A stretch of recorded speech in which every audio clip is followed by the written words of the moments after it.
से कम भारतीय जनता पार्टी को सीरियसली ये सब सुनता है, देखता है।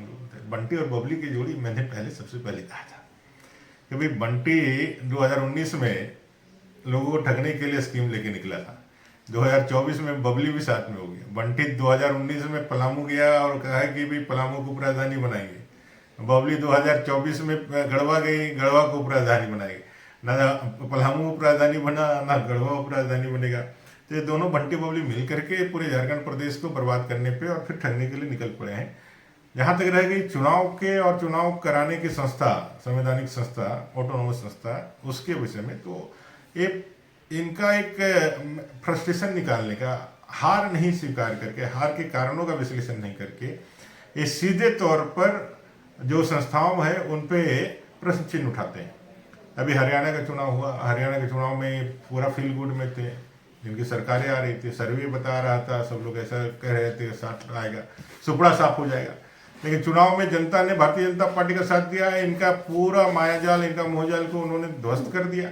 तब क्या याद आया इनको? फिर ईवीएम याद आया, फिर चुनाव आयोग याद आया।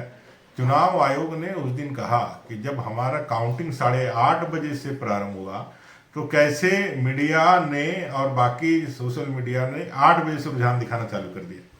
ये तो यक्ष प्रश्न है ना, इसका जवाब कौन देगा? ये प्रोपेगेंडा करने वाले लोग हैं।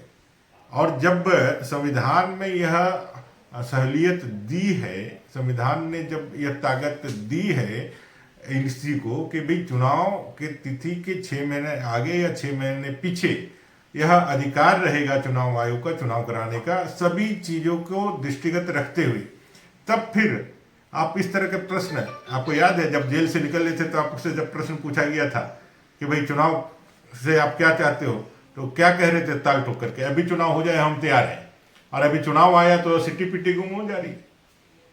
जनता का जो इच्छा है वो आपको मालूम है, आप जानते हैं कि जनता इस बार आपको बाहर का रास्ता दिखा रही है। इसलिए आप कपार हैं, आप डर रहे हैं, थरथरा रहे हैं और जनता के बीच जाने से घबरा रहे हैं।